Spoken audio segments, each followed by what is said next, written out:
Opening statements begin today in the trial of Kyle Rittenhouse. He's charged with shooting and killing 2 men and injuring a third during a protest in Kenosha, Wisconsin in August of last year. A jury was seated in just one day despite the dividing nature of the case. About a dozen prospective jurors were dismissed after expressing strong opinions about the case or worrying that they could not be fair.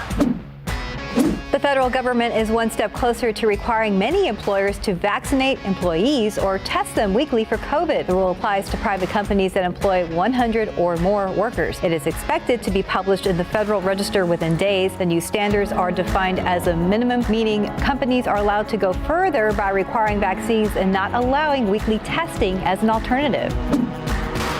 At the United Nations Climate Summit in Scotland, the Biden administration announced a wide-ranging plan to reduce methane emissions, targeting a potent greenhouse gas that contributes significantly to global warming. We tighten methane regulations for the oil and gas sector and crack down on leaks from pipelines. It appears that a majority of the Supreme Court would allow abortion providers to pursue a court challenge to the Texas state law that has virtually ended abortion after 6 weeks of pregnancy. But it's not clear how quickly the court would rule and whether it would issue an order blocking the law or require providers to ask a lower court to put the law on hold.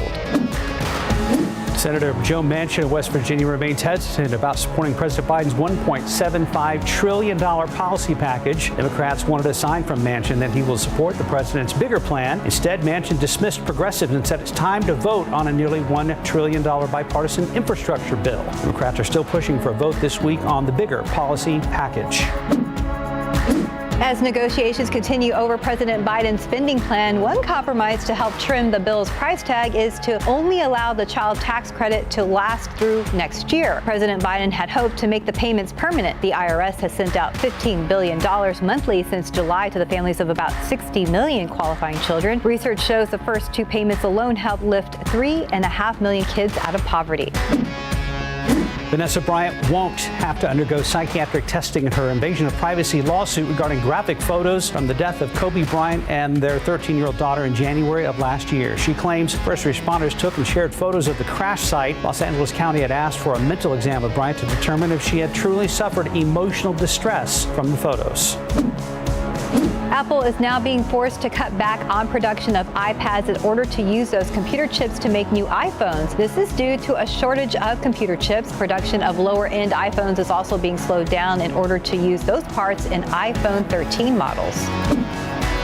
For the first time in more than a year, Apple is not the most valuable company in the U.S. Microsoft wins back the crown after a better-than-expected earnings report. They'll push the company's value up to nearly $2.5 trillion. And that's today's 9 at 9.